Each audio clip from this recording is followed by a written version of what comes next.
Capítulo 2. Primavera silenciosa. Cordillera del Gran Kingham 2 años más tarde. ¡Árbol va! Tras aquel grito, un majestuoso alarce teuriano de tronco tan grueso como las columnas del Partenón se desplomó sobre el suelo. Yegue sintió el temblor bajo sus pies. Cogió el hacha y la sierra y empezó a despejar el tronco de ramas. Siempre que lo hacía se imaginaba amortajando el cadáver de un gigante. A veces incluso le parecía que el gigante era su padre, y volvía a su memoria la imagen de aquella funesta noche, 2 años antes, en que había limpiado su cuerpo en la morgue. Las grietas y las astillas del árbol le recordaban los cortes y las heridas que lo cubrían. Las 6 divisiones y los 41 regimientos del Cuerpo de Producción y Construcción de Mongolia Interior, más de 100.000 personas, se hallaban dispersos por los vastos bosques y las llanuras de la región. En primer momento, recién llegados de las ciudades a aquel desconocido mundo rural por el cual las abandonaban. Muchos de aquellos jóvenes instruidos, como se les conocía, albergaban una romántica aspiración. Cuando los tanques de los imperialistas revisionistas soviéticos alcanzaran la frontera sino-mongola, correrían a armarse y a hacer de sus carnes la primera línea de defensa de la República. Aquella había sido, en efecto, una de las consideraciones estratégicas al crear el cuerpo. Sin embargo, esa batalla que ansiaban librar parecía una gran montaña al fondo de una planicie. Claramente real a sus ojos, pero tan lejana todavía, que bien podía ser un espejismo. Así que de momento se dedicaban a allanar tierras, criar animales y talar árboles. Muy pronto, aquellos jóvenes hombres y mujeres que en un día estuvieron inflamados de fervor revolucionario, descubrieron que, frente a la inmensidad del cielo y la tierra de esa región, incluso las más grandes ciudades del interior de China resultaban meros establos de ovejas, que en mitad de aquellos enormes y gélidos bosques y llanuras, su ardoroso entusiasmo era insignificante. Aún derramando hasta la última gota de sangre, tan solo conseguirían enfriarse más rápido y resultar menos útiles que una boñiga de vaca. Pero arder o hacer arder estaba en su destino, y en el de toda una generación. Bajo sus sierras mecánicas, las vastas extensiones de frondosos bosques acababan convertidas en montañas peladas y valles estériles. Al paso de sus tractores y cosechadoras, las más anchas llanuras se convertían primero en campos del grano, luego en desiertos. Ye Guingye no concebía otro calificativo para toda aquella destrucción que el de barbarie. Formidables alerces de urianos, los más verdes pinos silvestres, esbeltos y rectos abedules blancos, álamos que parecían alcanzar las nubes, abetos siberianos, también abedules coreanos, robles, olmos montanos, Chosenia arbutifolia. Todo cuanto veía terminaba sucumbiendo bajo su ciento de sierras mecánicas, metálicas langostas que los arrasaban todo a su paso. El único rostro que dejaba su compañía era una explanada tras otra de troncos sesgados. El alerce estaba por fin desnudo de ramas y listo para ser transportado. Ye Guingye acarició la superficie del corte. Solía hacerlo casi sin darse cuenta. Siempre le recordaba una gran herida por la que casi podía sentir el gigantesco dolor del árbol. De pronto vio que a pocos pasos sobre el tocón abandonado había otra mano que también acariciaba la superficie cerrada. El pulso de aquella palma vibraba al mismo ritmo que los latidos de su corazón. Era una mano pálida y delicada, pero pertenecía a un hombre. Al mirarlo, vio que se trataba de Bai Mulin, un joven escuchimizado y con gafas. Era el reportero de la Gran Producción, el periódico del cuerpo, que había llegado el día anterior para hacer un reportaje. Ye Guingye había leído sus artículos. Estaban muy bien escritos y su poética belleza contrastaba con la crudeza del tosco entorno que describían. McGann, ven aquí.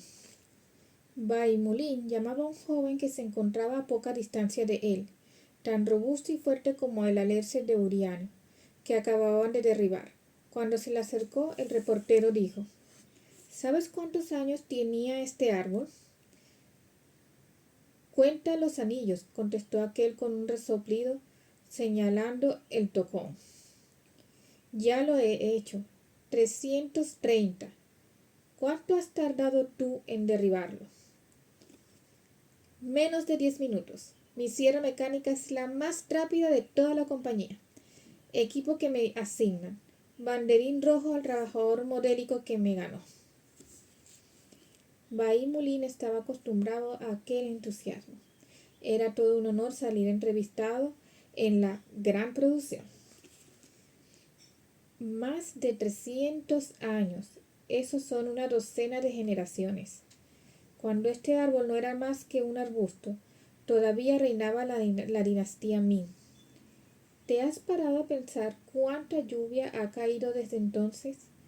¿Cuántas cosas ha presenciado hasta que tú has llegado con tu sierra y lo has echado por tierra? ¿Es posible que no sientas nada?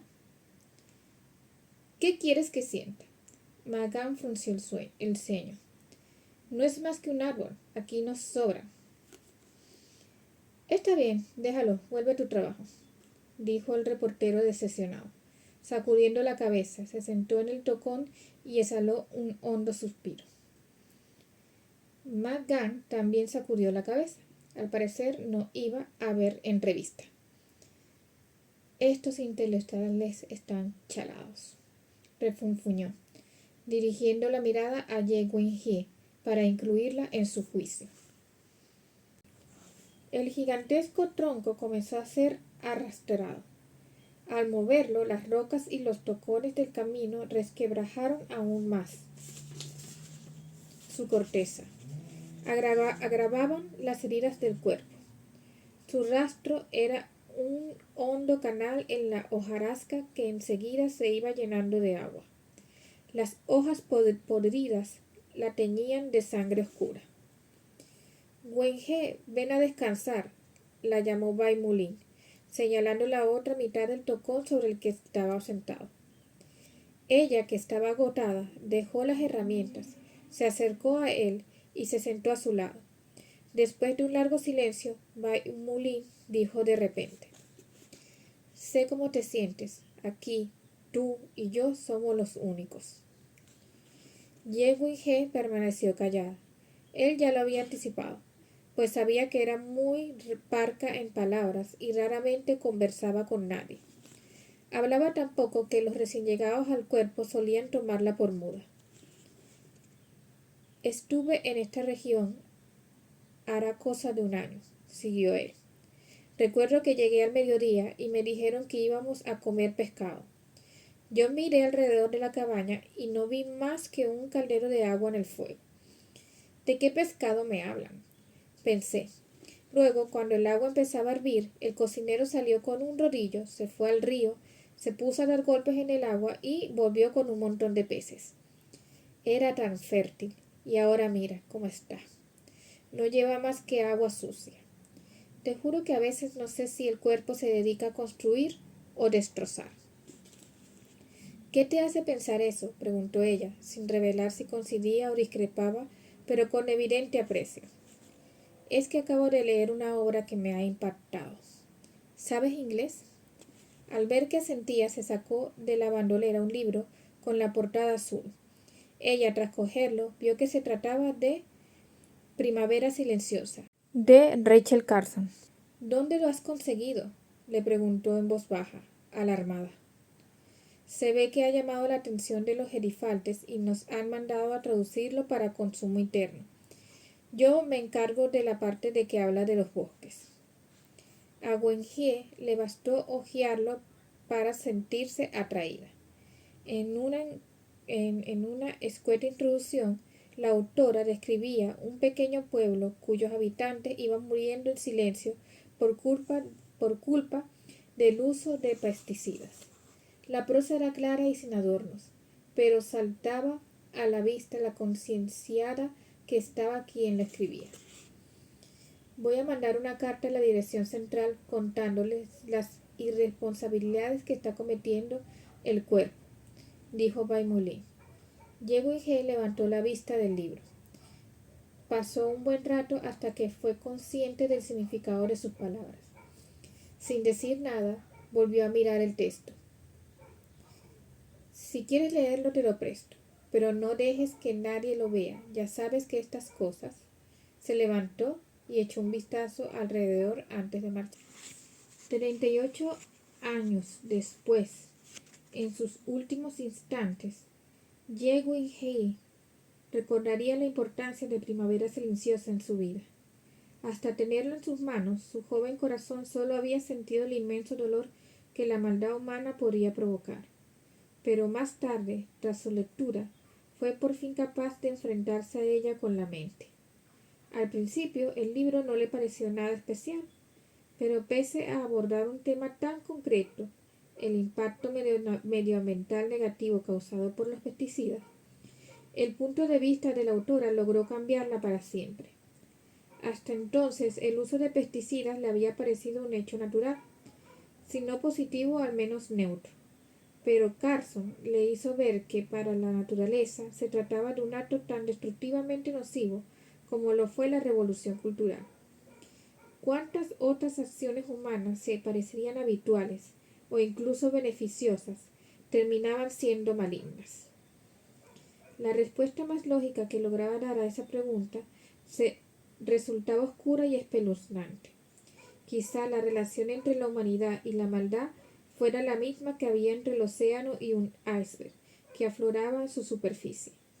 A simple vista no parecían lo mismo, pero en realidad estaban hechos de una misma esencia, el agua, solo que en estados distintos. Al igual que ella, siempre había concebido la gloriosa revolución cultural como una gran perversidad. Ahora, Rachel Carson consideraba pernicioso un hecho tan normal y positivo como el uso de pesticidas. Era por tanto posible que todos los actos de la humanidad en su conjunto fueran malignos, que la maldad fuera la esencia del hombre y que cada individuo solo la reconocería bajo ciertas formas. La posibilidad de que el ser humano llegara a alcanzar por sí mismo un auténtico despertar ético resultaba así tan ridículo como imaginar que uno podía despegar los pies de la tierra a base de tirarse del pelo. Necesitaba la ayuda de una fuerza externa. Aquella idea guiaría su destino hasta el final de su vida. Al cabo de 4 días, Ye Wenjie fue al barracón de visitantes para devolver el libro a Baimolín. Cuando abrió la puerta, lo vio tumbado en la litera, exhausto y completamente cubierto de barro y serrín. El reportero se levantó al acto. ¿Has estado trabajando?, preguntó ella. Llevaba tantos días paseándome de brazos cruzados. Me he dicho que era hora de arrimar el hombro. Ya sabes, el espíritu de la revolución. Ah, hemos estado en Pico Radar. La vegetación era muy densa. Las hojas podridas me llegaban a las rodillas. Temo haber cogido algo al respirar aquel aire. Pico Radar. A ella le sorprendió escuchar aquel nombre. Sí, teníamos que realizar una misión urgente. Despejar el perímetro de árboles para crear una zona vallada. Pico Radar era un lugar envuelto en misterio. Aunque ese no era su nombre oficial, lo llamaban así por la gran antena parabólica que lo coronaba. En realidad, cualquiera con un mínimo de conocimiento sabía que no se trataba de un radar, pues si bien su orientación cambiaba a diario, jamás se movía de forma constante. Al cruzarla, el silbido del viento se oía desde lejos. Lo único que Ye Wenjie y los demás miembros de su compañía sabían a ciencia cierta sobre Pico Radar era que se trataba de una base militar. Según los aldeanos, al construirla 3 años antes, el ejército había movilizado a infinidad de personas para trazar una carretera hasta la cima y tender el cableado eléctrico. Transportaron una gran cantidad de materiales. Después, en cuanto tuvieron a la base, destruyeron la carretera y la reemplazaron por un camino estrecho y tortuoso. A menudo se veían helicópteros despegando y aterrizando. La antena no siempre quedaba a la vista. Cuando el viento soplaba demasiado fuerte, la escondían. Sin embargo, si se hallaba abierta, empezaban a ocurrir fenómenos extraños en la zona.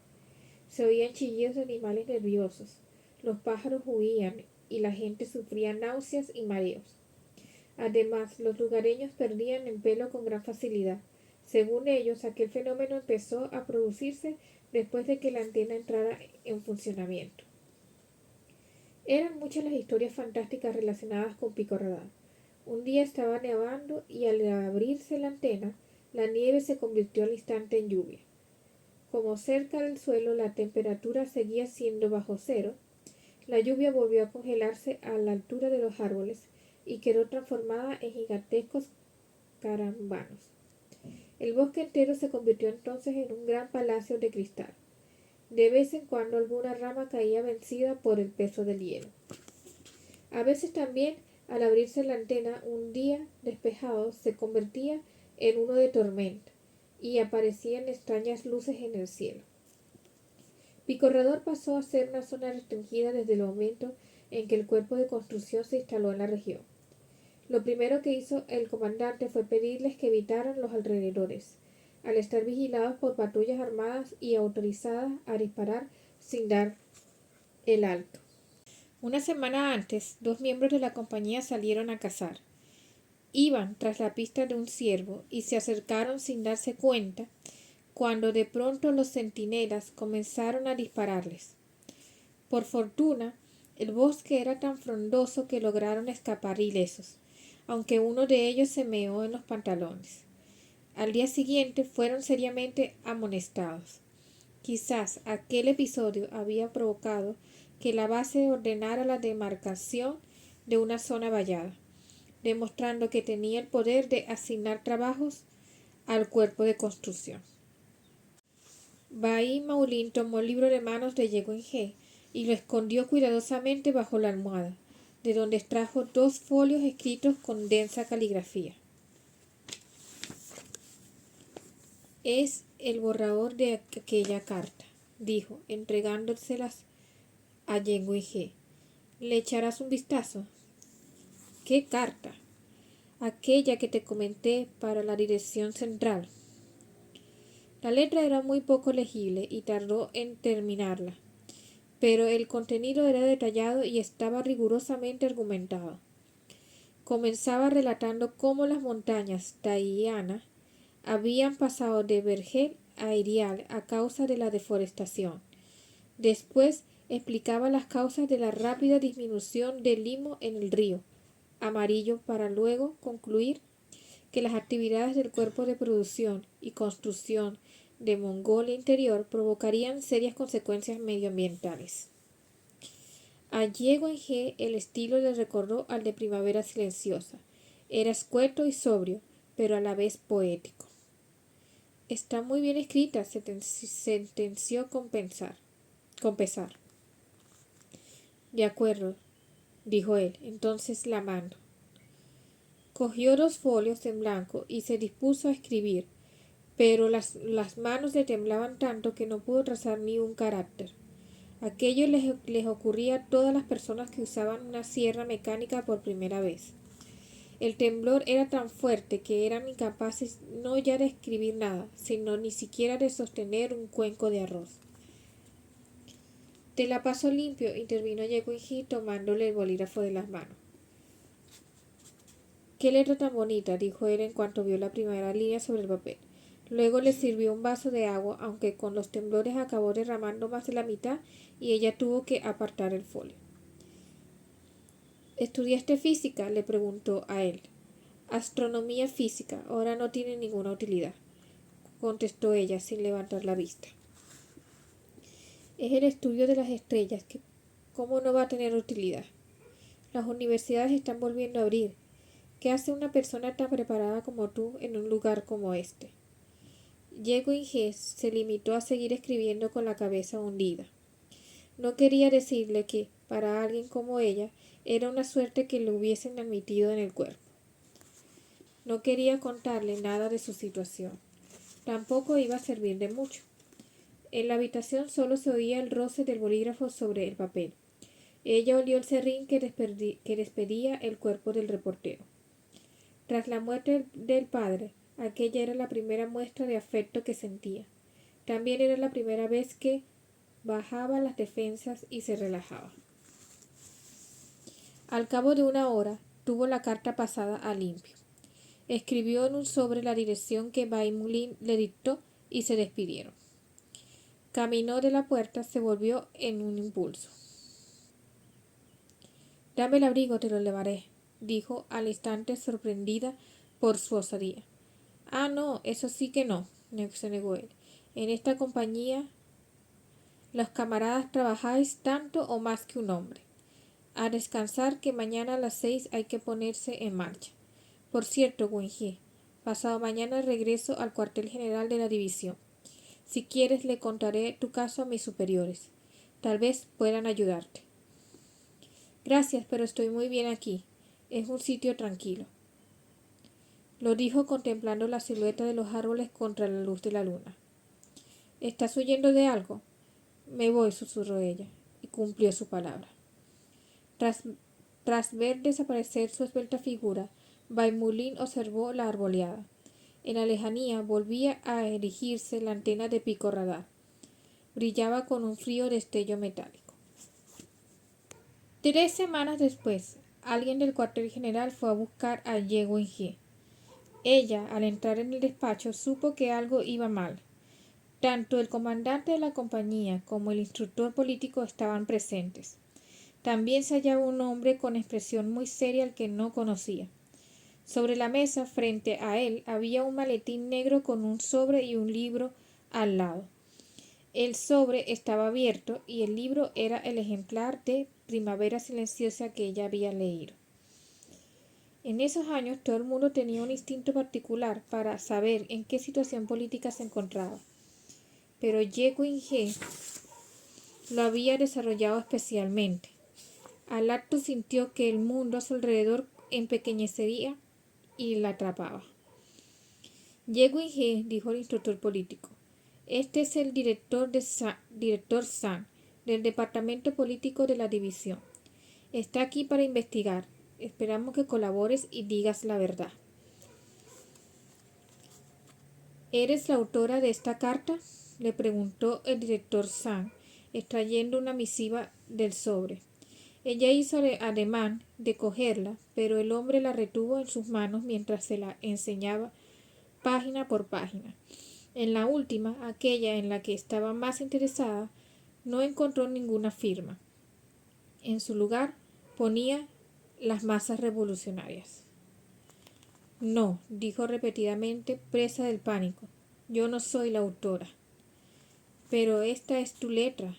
Sí, pero me limité a pasársela limpio a otra persona. ¿A quién?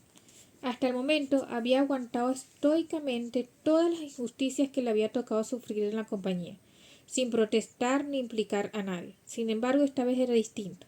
Sabía muy bien lo que aquello suponía. Aquel reportero de la gran producción que estuvo de visita la semana pasada se llamaba Ye Wenjie, interrumpió el director San. Sus ojos negros la escrutaban. Déjame que te advierta una cosa. Si arrastras contigo a terceros, solo conseguirás agravar tu problema. Hemos hablado con el camarada Baimulin y sabemos que lo único que hizo fue mandar la carta desde Hot Hot, siguiendo tus instrucciones y sin conocer el contenido de la misma. ¿Eso ha dicho? Un velo negro ensombreció su mirada. Obviando la pregunta, el director San tomó el libro en sus manos. Claramente, tu carta se inspiró en esta obra. Mostró el libro al comandante de la compañía y el instructor político.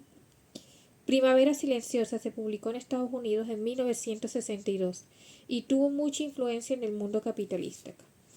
Sacó otro ejemplar del maletín. La portada era blanca y tenía el título mecanografiado. Esta es la traducción al chino. Las autoridades la distribuyeron entre algunos dirigentes para su crítica. El veredicto es claro. Se trata de una perniciosa obra de propaganda reaccionaria que expone una teoría apocalíptica y disfrazada de idealismo histórico. Con la excusa de tratar el deterioro medioambiental, intenta justificar la gran corrupción que reina en el mundo capitalista. El contenido es extremadamente racional.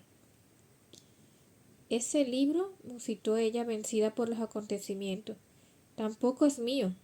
El camarada Baimon fue asignado como traductor por las más altas instancias, de modo que, en su caso, la posesión de dicha obra era del todo legítima.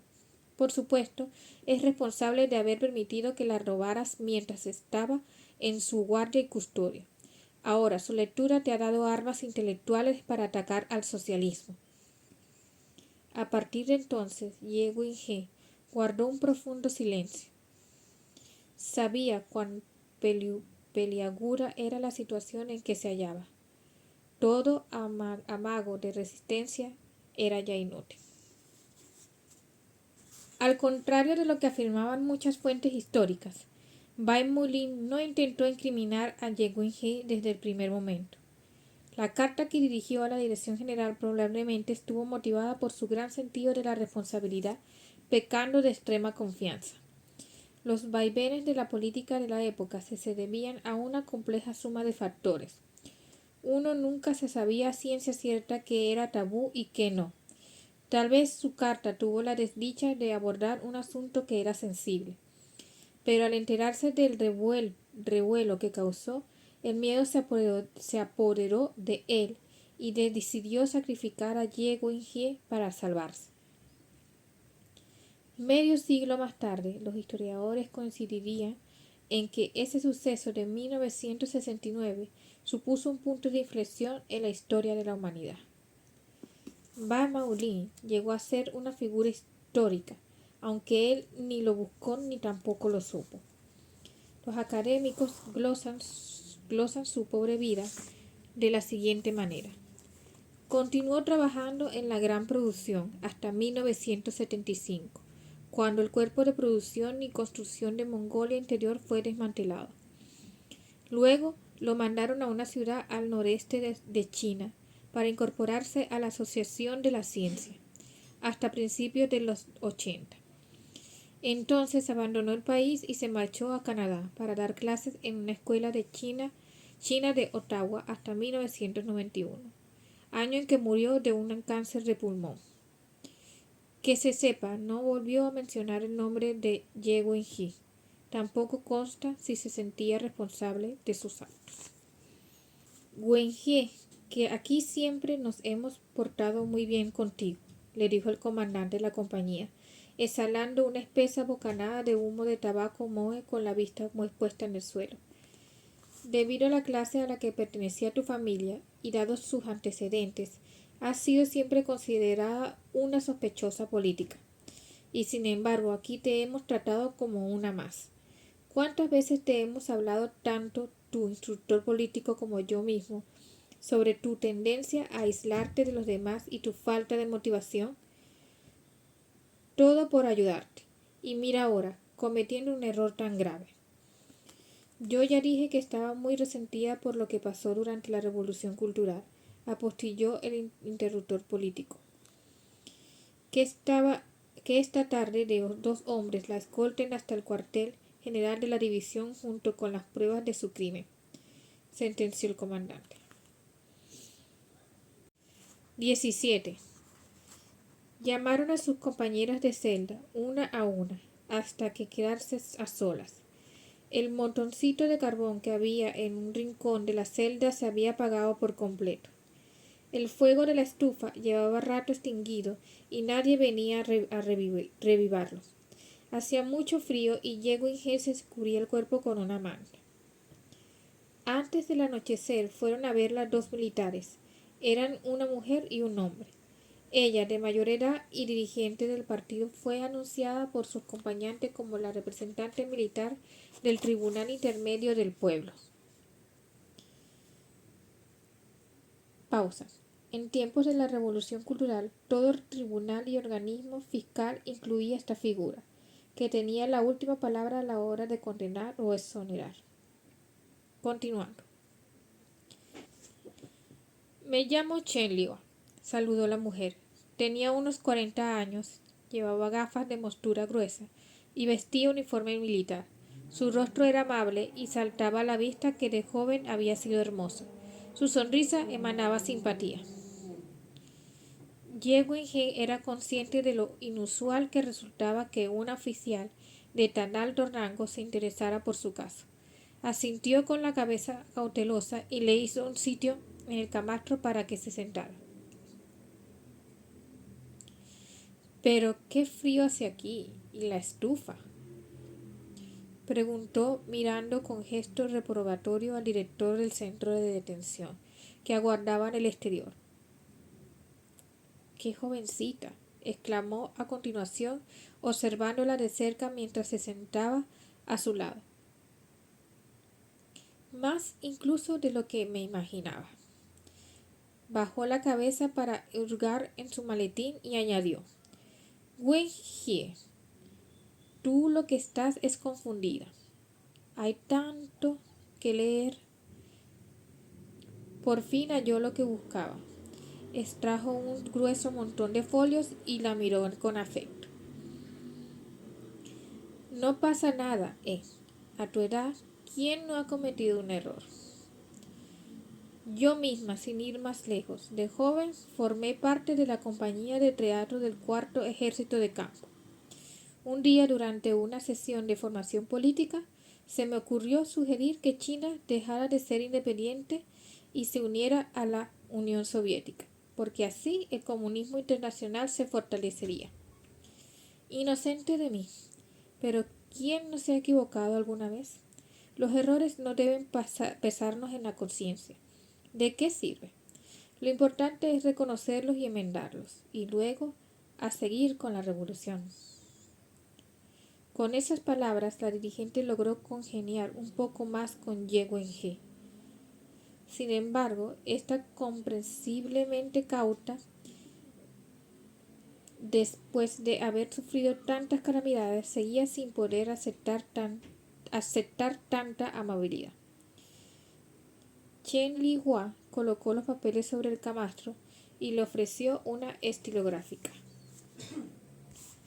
Vamos, firma. Luego, si quieres, charlaremos sobre tus vacilaciones ideológicas.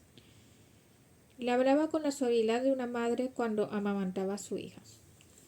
Ye Wenhie permaneció inmóvil y con la vista fija en aquel monto de folios. No tomó la pluma. Chen le dedicó una sonrisa magnánima.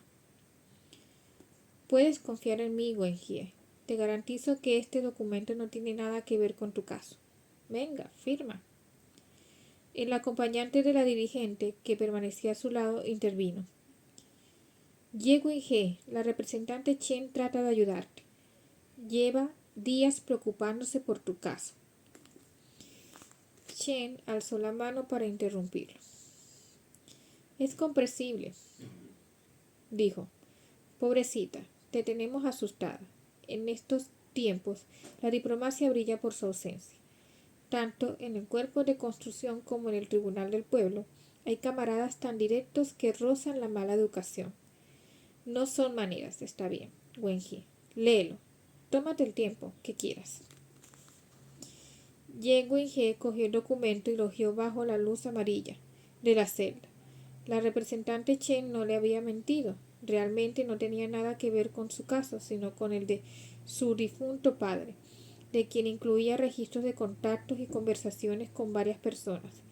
La fuente era Ye Wenxie, la hermana menor de Ye Wenhie.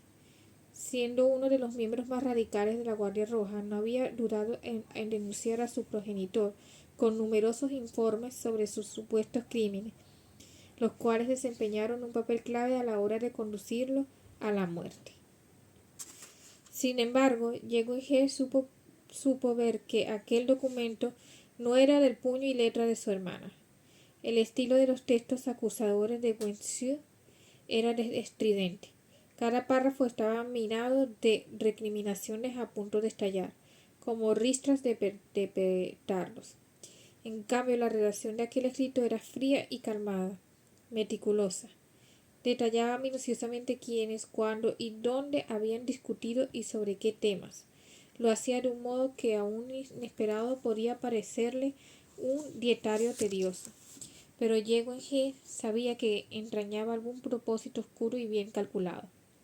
No tenía nada que ver con los ataques de su hermana. Era evidente que aquel documento guardaba relación con un importante proyecto de defensa nacional, y siendo hija de físico, supuso que se referiría a las pruebas nucleares chinas que en 1964 y 1967 sobrecogieron al mundo. Durante la Revolución Cultural, para hacer caer a alguien importante había que presentar pruebas sobre su deficiencia en las áreas en que tuviera algún tipo de responsabilidad. Sin embargo, los asuntos nucleares contaban con la protección de las más altas instancias, para que estuviesen por encima de maquinaciones y tejemanejes, siendo difícil inmiscuirse. El padre de Ye Wenjie no cumplía con los requisitos políticos para trabajar en pruebas nucleares debido a su historial familiar, y su contribución se limitó a la formulación de una teoría periférica. Precisamente por eso resultaba más fácil usarlo a él que a alguien implicado de manera directa. Ye Wenjie ignoraba si el contenido de los documentos era cierto o falso, pero si de algo estaba segura era de que cada palabra, cada punto y coma asestarían un duro golpe político en las vidas de muchas personas, no solo en las de sus víctimas. Al final del documento halló la firma de su hermana en grandes caracteres. Ella tenía un espacio reservado para constar como testigo, pero también había 3 más. Yo no sé qué dijo mi padre en esas conversaciones, contestó con voz baja, devolviendo el documento. ¿Cómo no vas a saberlo? La mayoría tuvo lugar en tu casa. Tu hermano lo sabe y tú no, se lo aseguro. Pero todas estas conversaciones son reales, tienes que creernos. No digo que no sean reales, sino que no sé nada de ellas y que no puedo afirmar. Ye Wenjie volvió a intervenir el hombre que acompañaba a la representante antes de ser interrumpido por la misma. Wenjie, voy a hacerte franca, continuó la mujer, acercándose aún más a ella y tomando una de sus frías manos. La importancia de tu caso es muy relativa. Podemos minimizarlo presentándolo como el de una pobre joven instruida que se ha dejado ofuscar por un libro reaccionario y no tendrías ni que pasar por un juicio. Te haría ir a clase de pensamiento político para escribir un par de autocríticas y ahí quedaría la cosa. Antes de que te dieras cuenta estarías de vuelta en el cuerpo de construcción. Pero también podemos llevarlo hasta sus últimas consecuencias. Wenjie, ¿sabes que pueden declararte culpable de una acción antirrevolucionaria?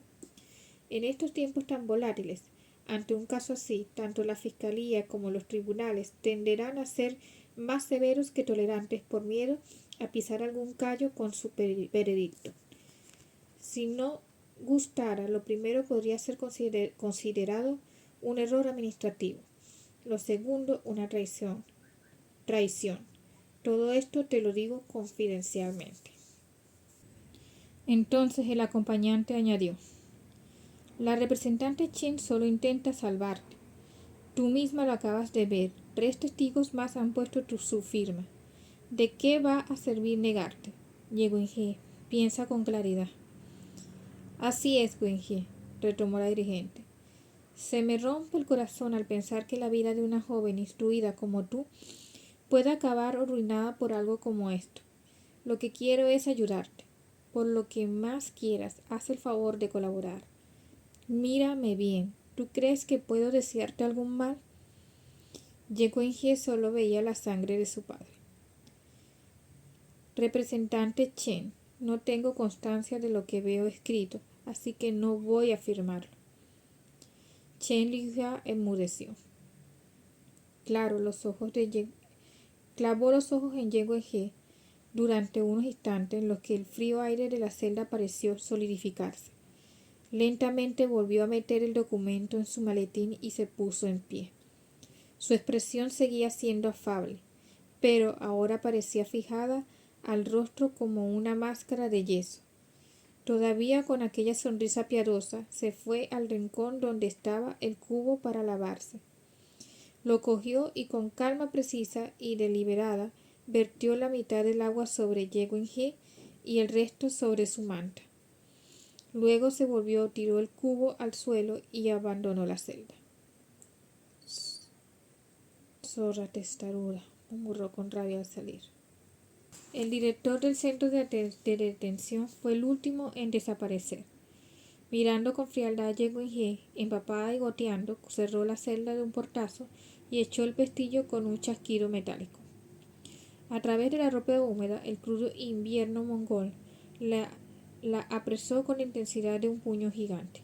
Al principio oyó cómo la castañeteaban los dientes, pero más tarde aquel sonido se alejó. El frío que calaba en sus huesos tiñó de blanco el mundo ante sus ojos. Y Ye sintió que el universo entero era un enorme bloque de hielo, con ella dentro como un único signo de vida. Era como aquella niña del cuento, a punto de morir congelada y sin una sola cerilla, solo con su imaginación. El bloque de hielo que la aprisionaba fue volviéndose transparente, y tras él vio aparecer un edificio. En lo alto, una valiente joven hacía ondear una bandera. Su esbelta figura contrastaba vívidamente con la anchura de la tela. Era su hermana, Wenxie. No habían vuelto a tener noticias de ella desde el día en que decidió romper con su reaccionaria familia, y poco antes supo que hacía 2 años que había muerto en una de las muchas guerras entre facciones de guardias rojos. Aún en su alucinación, vio que la bandera se transformaba en Bai Mulin. Sus gafas destellaban con el reflejo de las llamas del incendio que asolaba el edificio. Entonces